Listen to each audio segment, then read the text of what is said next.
Y quisiera compartir con ustedes hoy en el libro de Marcos. Mateo, Marcos y Lucas hacen referencia los tres a un evento que sucedió, algunos con más detalles que otros, pero un evento que sucedió, que es una historia. O sea, comienza una historia, dentro de esa historia sucede otra historia y luego finaliza la historia que comenzó. Y estoy hablando, y quisiera hablarles en esta mañana del punto donde la hija de Jairo muere y la mujer que padecía de flujo de sangre es sanada. ¿Sí recuerdan esa historia? Eso está en el libro de, en Marcos capítulo 5. Vamos a buscarlo allí. Yo creo que me voy a apoyar en la pantalla. Marcos capítulo 5, verso 21. O me apoyo en la pantalla o saco los lentes. Una de dos. Vamos a sacar los lentes. Marcos capítulo 5. Vamos a leerlo completo. Dice así, a partir del verso 21. Y oramos al Señor. Padre, en el nombre precioso de tu Hijo, nuestro Señor Jesucristo, pedimos, Padre, que hoy, al abrir tu santa palabra, ella pueda ser revelada a nuestros corazones en el día de hoy. Y que lo que hemos recibido de gracia, Señor, hoy lo podamos impartir en esa misma medida de gracia, Señor. Que tu amor, tu paz, llene hoy nuestros corazones para que la palabra sea recibida con alegría. Declaramos, Señor, que somos una tierra fértil, donde tu palabra es sembrada para dar fruto al 100%. Son corazones fértiles, Señor, abonados. Y que hoy, Señor, tú traes a nuestra vida paz, traes gozo, traes consuelo, traes esperanza. Todo lo que en ti, Señor, se encuentra escondido, Señor. Que todo eso es revelado en nuestra vida en el día de hoy. Así que en tu nombre, Padre, en el nombre precioso de tu Hijo, nuestro Señor Jesucristo, leemos la palabra en esta mañana. Y dice así, Marcos capítulo 5, verso 21. Como les decía, esa historia también está en Mateo capítulo 9 y en Lucas capítulo 8. Y dice así, pasando otra vez Jesús en una barca a la otra orilla, se reunió alrededor de él una gran multitud, y él estaba junto al mar. Y vino uno de los principales de la sinagoga, llamado Jairo, y luego que le vio, se postró a sus pies y le rogaba mucho, diciendo, mi hija está agonizando. Ven y pon las manos sobre ella para que sea salva y vivirá. Fue pues con él y le seguía una gran multitud y le apretaba. Pero una mujer que desde hacía 12 años padecía de flujo de sangre y había sufrido mucho de muchos médicos y gastado todo lo que tenía, y nada había aprovechado, antes le iba peor. Cuando oyó hablar Jesús, vino por detrás entre la multitud y tocó su manto, porque decía, si tocare tan solamente su manto, seré salva. Y enseguida la fuente de su sangre se secó y sintió en el cuerpo que estaba sana de aquel azote. Y luego Jesús, conociendo en sí mismo el poder que había salido de él, volviéndose a la multitud, dijo, ¿quién ha tocado mis vestidos? Sus discípulos le dijeron, ¿ves que la multitud te aprieta y dices, ¿quién me ha tocado? Pero él miraba alrededor para ver quién había hecho esto. Entonces la mujer, temiendo y temblando, sabiendo lo que en ella había sido hecho, vino y se postró delante de él y le dijo toda la verdad. Y él le dijo, hija, tu fe te ha hecho salva. Ve en paz y queda sana de tu azote. Mientras él aún hablaba, vinieron de casa del principal de la sinagoga diciendo, tu hija ha muerto. ¿Para qué molestas más al maestro? Pero Jesús, luego que oyó lo que se decía, dijo al principal de la sinagoga, no temas, cree solamente. Y no permitió que le siguiese más nadie, sino Pedro, Jacobo y Juan, hermano de Jacobo. Y vino a casa del principal de la sinagoga, y vio el alboroto y a los que lloraban y lamentaban mucho. Y entrando les dijo, ¿por qué alborotáis y lloráis? la niña no está muerta, sino duerme. Y se burlaban de él, mas él, echando fuera a todos, tomó al padre y a la madre de la niña y a los que estaban con él, y entró donde estaba la niña, y tomándola de la mano le dijo: Talita cumi, que traducido es: niña, a ti te digo, levántate. Y luego la niña se levantó y andaba, pues tenía 12 años, y se espantaron grandemente. Pero él les mandó mucho que nadie lo supiese, y dijo que le diesen de comer. Hasta aquí la lectura de la palabra del Señor, esperando que ella sea de provecho para cada uno de nosotros. Interesante esta historia que acabamos de ver. Dos historias, como les decía al principio.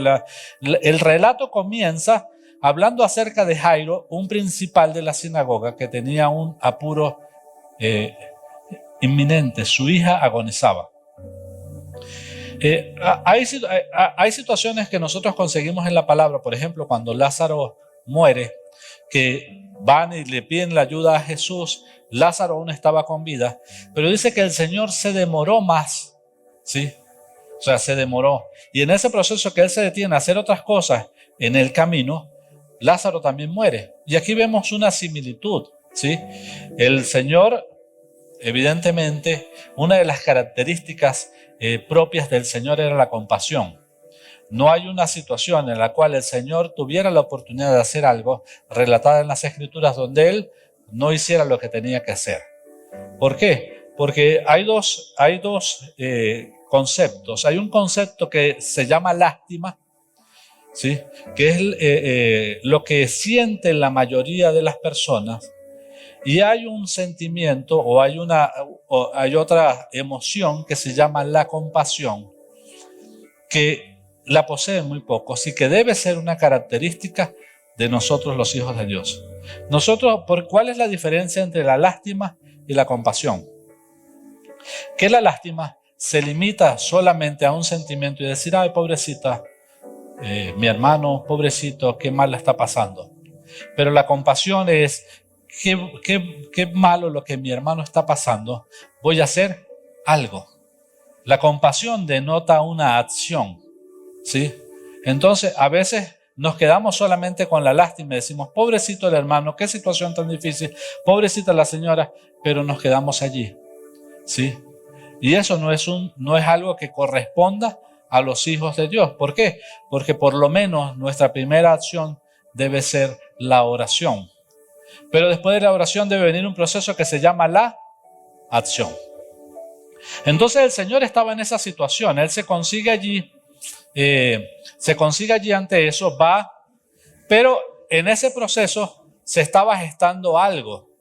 Y lo que se estaba gestando era un milagro. Luisito, puedes cerrar. En ese proceso se estaba gestando algo. ¿Y qué se estaba gestando? Se estaba gestando un milagro. Y es interesante esto porque este milagro que se está gestando, yo no sé si pudiéramos decir que era un milagro robado, ¿sí? O por lo menos era la intención de esta mujer, porque ella quería hacer todo en lo oculto. Yo me puse a investigar un poco acerca de la situación por la cual esta mujer estaba padeciendo. Y en el libro de Levíticos y en el libro de Números habla acerca de esta condición y dice allí en el libro de Números, ya le voy a decir exactamente dónde está, para que usted lo pueda ver, pueda buscar más tarde. Levíticos capítulo 15, verso 25 y Números capítulo 19, verso 11. El primero, en Levítico, habla acerca de la mujer que padece flujo de sangre. Y en la costumbre judía, una mujer cuando tenía su proceso menstrual normal durante 7 días era considerada inmunda. ¿Sí? Eso es algo tremendo, porque hoy en día pues vemos el periodo menstrual como algo normal, un proceso. Algunas lo sufren más, otras lo sufren menos, algunas se vuelven más histéricas que otras. En fin, eso es algo que ya estamos acostumbrados, ya es algo normal, ¿sí? Algunas se ponen más emotivas, otras les da por comer chocolate, en fin. Pero en ese tiempo eso era un estigma.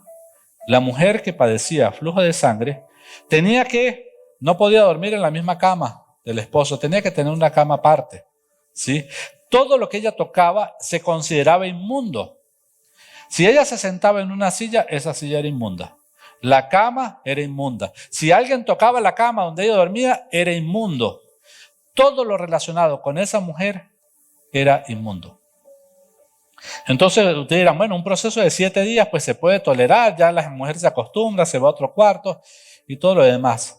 Pero esta mujer tenía 12 años padeciendo de esta situación. 12 años donde muy probablemente ya no la llamaban Luisa, no le llamaban Juana, sino la llamaban la inmunda. Allá viene la inmunda. Y posiblemente todos se apartaban, nadie tocaba lo que ella tocaba, porque ella, todo lo que tocaba, según la ley, lo convertía en inmundo. Si un hombre la tocaba, o si ella tocaba a un hombre, ese hombre era inmundo o desde la mañana hasta la noche. Y ese hombre tenía que lavar sus ropas, se tenía que bañar, se tenía que hacer un montón de cosas. Entonces, imagínense ustedes esta situación en la cual esta mujer se encuentra. Ve una oportunidad, porque hay 4 características que veo en esta mujer. Y una de las principales que quiero compartir con todos y cada uno de nosotros, porque muchas veces nosotros nos enfrentamos a situaciones que se vuelven difíciles. Evidentemente nadie hoy nos puede llamar inmundos. Vivimos en una cultura donde el baño es regular, nos bañamos todos los días, día por medio, una vez a la semana, pero nos bañamos. ¿Sí? Y nadie puede decir, no, es que es inmundo porque mire, ese no se baña. Eso ya no es algo que hoy nos preocupe. Pero ¿cuántas situaciones en nuestra vida nos pueden marcar? ¿Cuántas situaciones en tu vida te marcaron que hoy posiblemente te definan como persona? ¿Sí? Que te definan. Muchas personas cuando jóvenes sufrieron de tartamudez, tenían dificultades para hablar y entonces hoy lo llaman el tartamudo, hoy lo llaman de una manera, lo llaman de otra, lo llaman el visco, lo llaman el chueco, lo llaman el manco, porque hay situaciones que te tienden a marcar. Entonces, ¿qué situaciones estás enfrentando hoy que al igual que esta mujer te están marcando, te están definiendo? A veces nos encontramos con situaciones que te definen y te dicen tú no lo puedes lograr. Ahorita tenemos por delante un reto nosotros como casa de retomar post pandemia las actividades que teníamos, las iglesias en casa. Y les digo, ha sido un reto para muchos de nosotros volver a reiniciar este proceso. ¿Por qué? Porque bueno, a veces vienen pensamientos de que mi casa es muy pequeña, mi casa es muy sencilla, mis muebles son muy feos. Y me da pena traer una persona a casa y comienzan todas estas situaciones a definirnos y a decirnos que no lo podemos lograr. Y esta mujer estaba en esta situación. Pero una de las características que vemos en esta mujer es que siempre fue diligente, siempre se hizo cargo de su situación, porque en 12 años ella había hecho todo lo que podía hacer para ser sana. Dice que había gastado todo lo que tenía, todo. ¿Por qué? Porque ¿quién quiere ser señalado toda su vida como un ser inmundo? Nadie. Nadie. Entonces esta mujer estaba en una situación, pero estaba siendo proactiva. Entonces ella, cuando ve esta situación, porque tuvo que haber escuchado, no se sabe si la mujer era de la misma provincia donde el Señor había llegado, no se sabe. No dice la Escritura si era de allí. No se sabe si de repente ella estableció un plan, porque en 12 años, en un mismo sitio, todo el mundo te va a conocer. Todo el mundo sabe. Nosotros aquí nos conocemos. Nosotros sabemos. Bueno, yo sé lo que le gusta a Zenaida. En estos días descubrí algo de Zenaida que no sabía. En serio, pero nos vamos conociendo. ¿Sí? Y nos vamos relacionando y ella me conoce a mí y sabe es que Gerardo es así. Y entonces, ¿qué pasa? Que a nosotros aquí todos nos conocemos. Entonces yo no sé si esa mujer estaba en la misma ciudad porque a lo mejor hizo un plan y dijo, me voy al otro pueblo, cuando el Señor llegue allá, nadie va a saber que yo soy la inmunda. Y entonces me voy a cubrir bien porque yo estoy segura y estoy convencida que si yo logro tocar, allí dice el manto, pero Mateo y Lucas dice que ella tocó el borde de su manto. Es decir, que ella se tuvo casi que postrar. ¿Por qué? Porque ella sabía y entendía que en el momento en que ella tocara al Señor, el Señor iba a ser inmundo. Y entonces posiblemente ella no quiso exponer al Señor en eso y se fue. Esto lo estoy parafraseando yo. Pero lo cierto aquí es que ella dijo, este es mi último recurso, lo voy a hacer. Y entonces fue, se escondió, posiblemente se tapó, el velo que se puso sobre su cabeza debió haber sido un velo muy largo para que no le vieran la cara. Si le conocían la ropa, buscó otra ropa para que no, porque a veces a uno le dice, allá está el pastor con la misma corbata. No, esta no me la había usado, esta la estoy estrenando hoy. Y sí, y se comienzan y esto y lo otro. Entonces ella pudo haber buscado otra ropa y esperó el momento, esperó. Y cuando uno lee la historia, literalmente acechó al Señor, estaba allí esperando el momento oportuno. ¿Para qué? Para solo tocar el borde de su manto. Ella fue proactiva, ella no se quedó, ella no se limitó a su condición y decir, no, me resigno, la inmunda seré y listo, ya. No, ella fue proactiva. ¿Cuántas situaciones estamos enfrentando en nuestra vida que no estamos siendo proactivos, que no estamos siendo diligentes, que nos estamos dejando llevar por la marca, por el estigma, por la señal, por lo que la gente te está marcando, por el tú no puedes, por el que tú no lo puedes lograr, y eso nos está manteniendo cautivos? Pero esta mujer, la primera característica que vemos en ella es que es su diligencia. Otra de las características que vemos allí es que estableció un plan, ¿sí? Estableció un plan. Ella dijo, bueno, aquí lo que toca, yo no le voy a decir al Señor, Señor, sáname, porque todo el mundo sabe quién soy yo.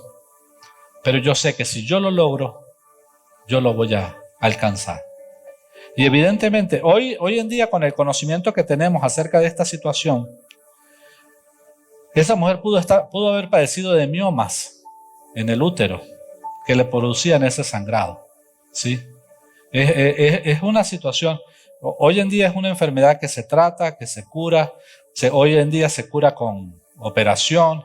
Hay muchas mujeres que han pasado por un proceso de histerectomía por este problema de sangrado.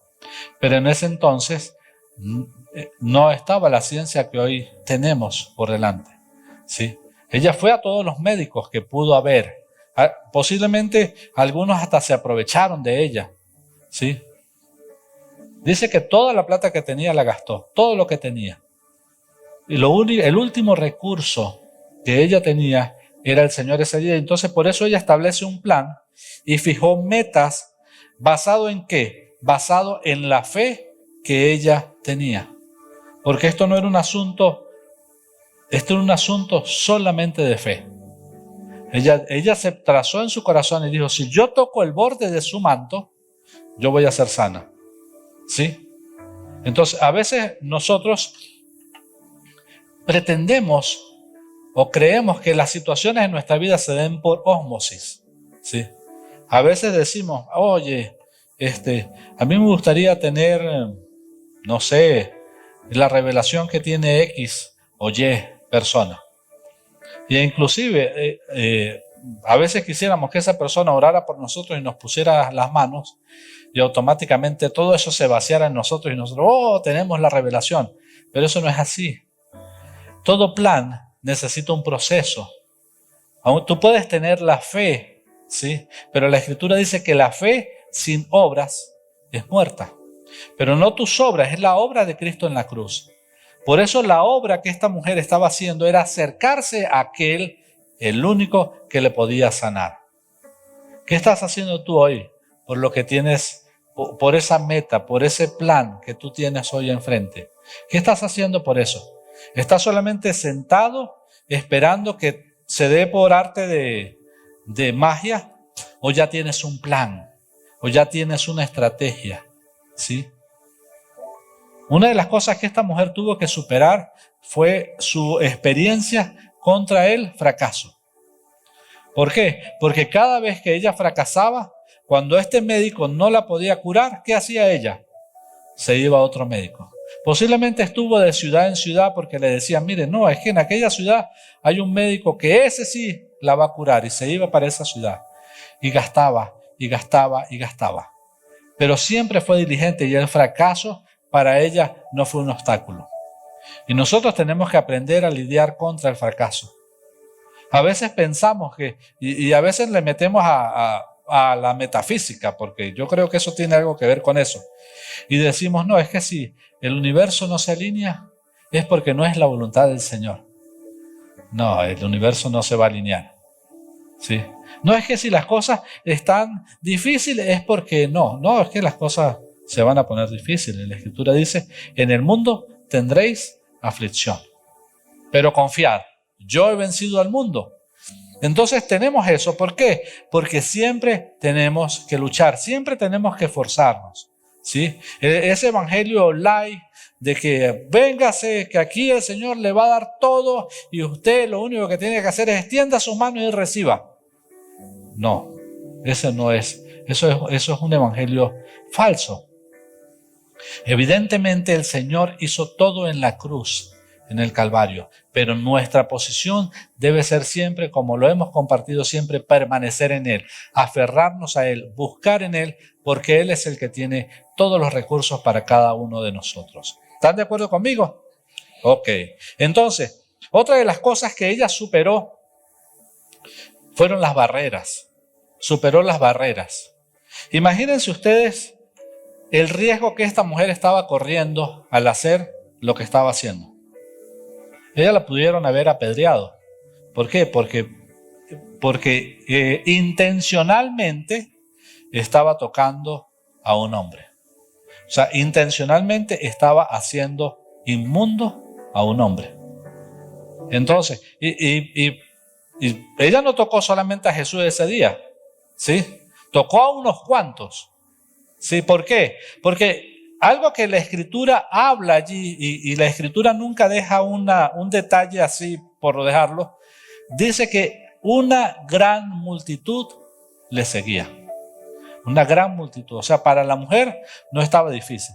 Posiblemente ella se metió las manos así, pero el asunto no era tocar con las manos, era tocar todo lo que su cuerpo tocaba, sus ropas, inclusive sus ropas. Aunque no tocara con el cuerpo, pero si su velo tocaba a alguien, listo, inmundo. Es que era tremendo. Y esa mujer se armó de valor y se metió dentro de todas esas personas. Y ahí se fue metiendo, ahí se fue metiendo, ahí se fue metiendo, hasta el punto donde ella pudo tocar el borde del manto de Jesús. Y yo le decía al Señor, qué interesante. En este punto, dentro de esta historia, hay dos personas postradas delante del Señor. La primera persona que se postró fue ¿quién? Fue Jairo, ¿sí? Principal de la sinagoga. Yo creo que esta mujer estaba esperando un evento así muy importante para que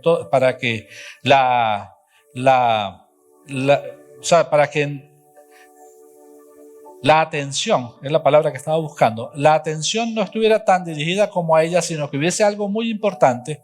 Imagínense qué evento tan importante que el principal de la sinagoga, uno de los principales, representantes de la ley, ¿sí? Donde todos los de la sinagoga lo que estaban buscando era prender a Jesús para meterlo preso y llevarlo. Este hombre, ¿sí? Vino corriendo, abrió paso y se postró delante de él. Posiblemente la mujer dijo, esta es la oportunidad. Esta es la oportunidad. Aquí es donde yo voy a hacerlo. Y entonces el hombre se postra delante de él. Y aquí vemos dos esferas. Una, la ley que condenaba a esta mujer, ¿sí? Porque el que estaba enfrente de Jesús era el que condenaba a esa mujer por la ley. Era el que le decía a esta mujer, tú eres inmunda por el flujo que sale de tu cuerpo. Pero detrás de Jesús había una mujer confiando única y exclusivamente en la gracia de aquel que estaba también delante de ella, aunque fuese a sus espaldas. Ese es Cristo.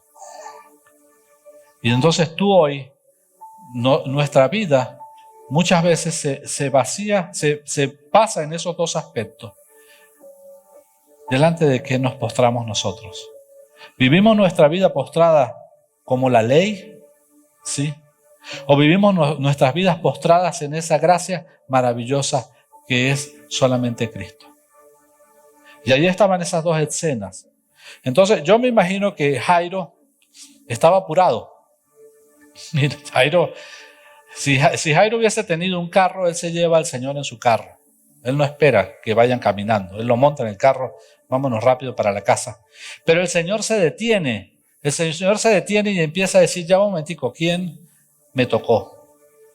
Y pues los apóstoles, en su lógica humana, él dice, oye, Señor, discúlpeme usted, pero va a venir usted a decir ahorita quién te tocó, si tú ves que todo el mundo te aprieta, todo el mundo te estruja, todo el mundo te quiere agarrar, y tú vas a decir quién te tocó. Ellos estaban aplicando la lógica, pero el Señor sabía qué había pasado. Entonces, el Señor pudo haber de esas cosas que Reina Valera Gerardo 1973, esa versión bíblica mía, el Señor pudo haber hecho esto. Salió poder de él, la miró, le hizo así y siguió caminando. ¿Sí o no? Lo pudo haber hecho, ¿por qué no? Pero él se detiene y dice, ya un momentico, ¿quién me tocó? ¿Por qué? Porque lo que había sucedido era importante, de él había salido poder.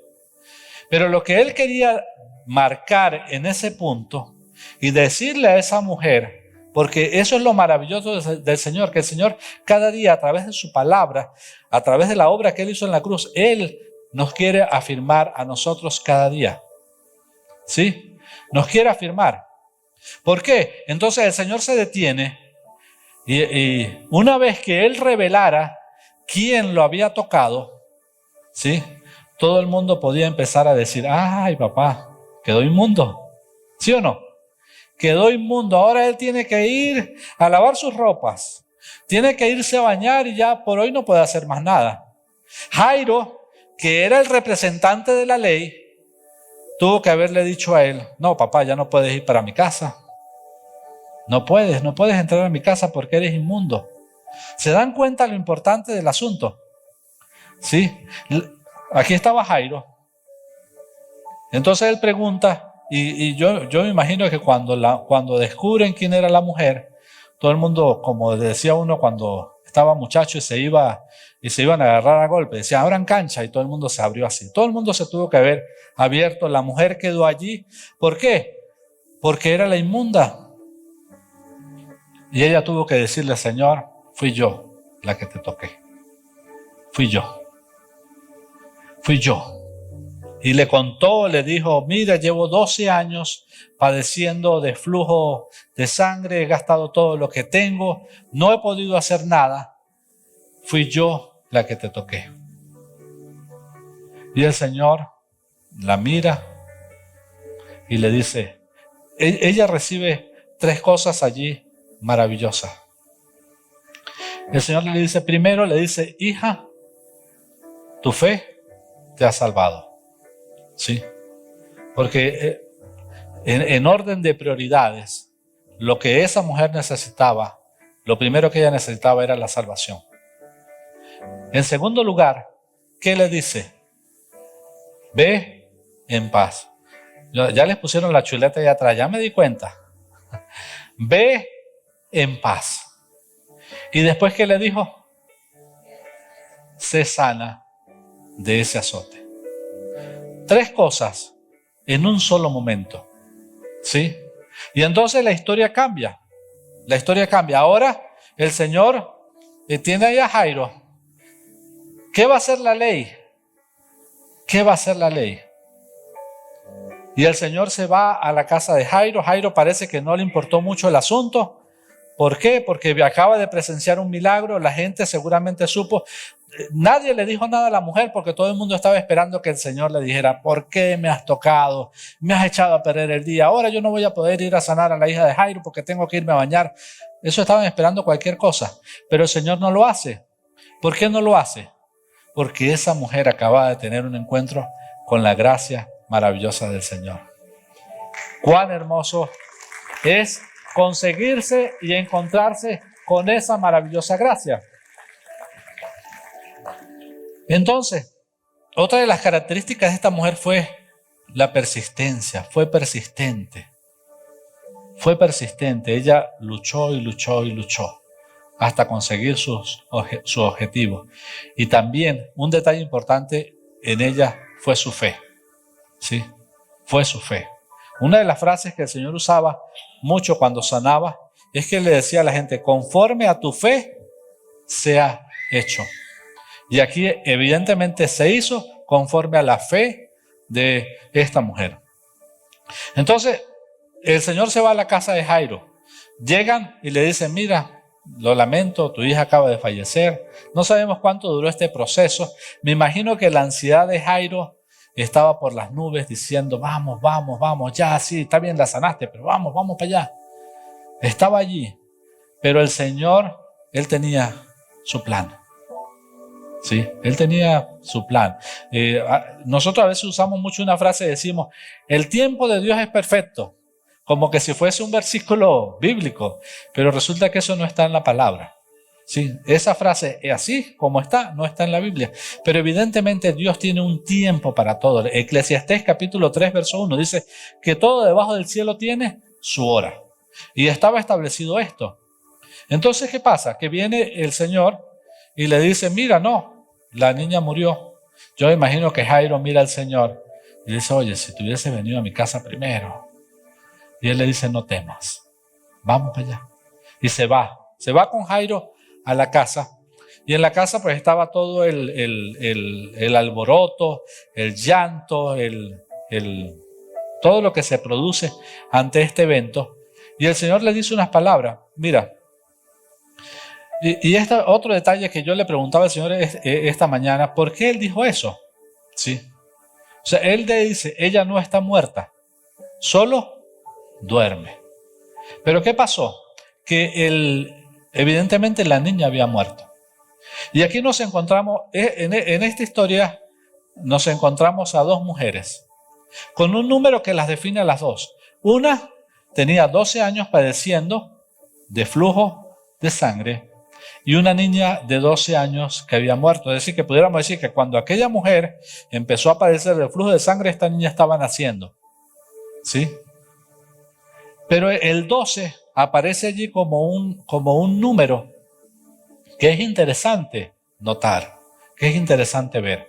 Pero antes de hablarle un poquito acerca de ese número, quisiera decirles que primero, la primera historia que tenemos es de una mujer marcada por una estigma, por un señalamiento. Y en la segunda vemos a una niña, ¿sí? Que si el Señor, es mi parecer, usted puede tener su apreciación.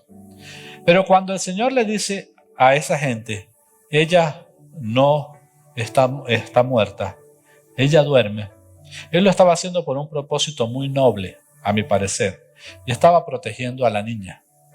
¿Sí? ¿Ustedes no creen que cuando resucitaron a Lázaro, que tenía 4 días de haber muerto, la gente no estaba pendiente de Lázaro? Mire, ese estuvo muerto, ese le salieron los gusanos, ese ya es día y míralo cómo está. Pero él era un hombre.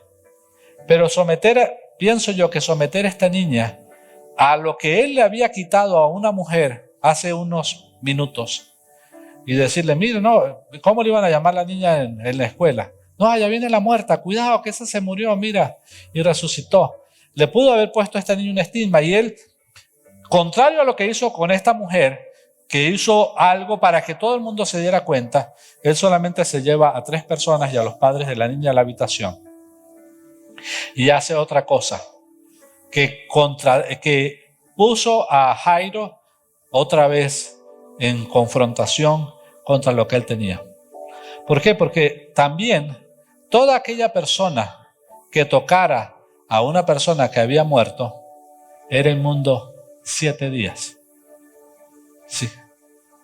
7 días.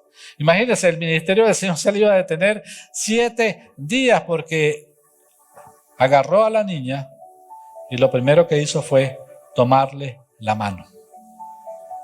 Sí. Imagínense, Jairo ahí, porque Jairo sabía que ella estaba muerta. Su esposa tuvo que haberle dicho, no, es que ya tiene rato que no respira. Ella está muerta. Posiblemente ya estaba fría. Y el Señor lo primero que hace es toma la mano de ella. ¿Y qué le dice? Tamita Kumi. Sí. Levántate. Ponte de pie.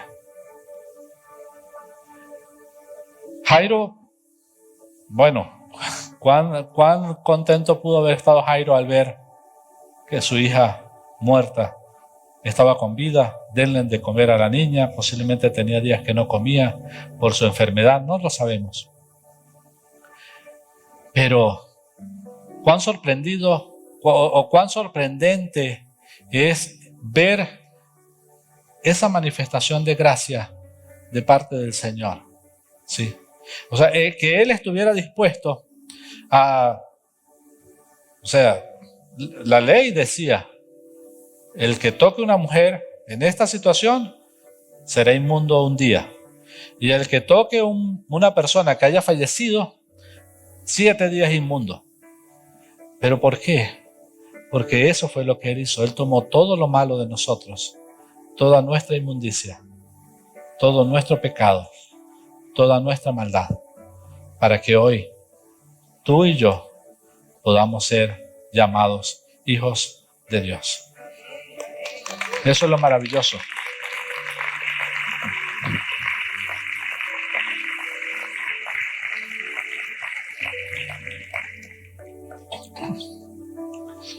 ¿Qué te está marcando? ¿Qué te está limitando hoy? ¿Con qué patrón de pensamiento estás luchando hoy que te está diciendo tú no puedes, que te ha marcado? ¿Qué frase, qué situación, qué evento marcó tu vida con el cual hoy el enemigo, la sociedad, el mundo te quiere definir? Pero que hoy el Señor te puede establecer en otro nivel. Fíjense que cuando el Señor se refiere a esta mujer que tocó el borde de su manto, Él le dice a ella una palabra muy importante, que la vemos en las dos mujeres. Una era una hija, la hija de Jairo, pero esta mujer, el Señor se refiere a ella como hija. Hoy Dios se refiere a ti y se refiere a mí como hijos. Hoy somos sus hijos. Hoy somos esos hijos amados. Hoy somos esos hijos cubiertos por esa gracia maravillosa. La ley no hubiese hecho posible ni que la hija de Jairo resucitara, ni que esta mujer hubiese sido sana. La ley no lo hubiese permitido. Pero solo Cristo, en su gracia y en su amor, sí lo pudo hacer. Y eso es lo que yo quiero pedirle, por favor, que se pongan sobre sus pies. Y quisiera, hay una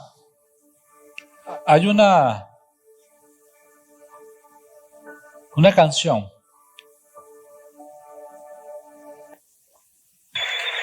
que no me dio tiempo de pedirle al grupo de alabanza que la montáramos. Pero sí le pedía a Sebastián que la pusiera, que habla acerca de este evento. Y yo quisiera que usted allí pudiera orar al Señor y preguntarle al Señor, ¿qué es lo que te está definiendo? ¿Qué es lo que te está marcando a ti? Solamente extender. Si hay algo en tu corazón, cierra allí los ojos.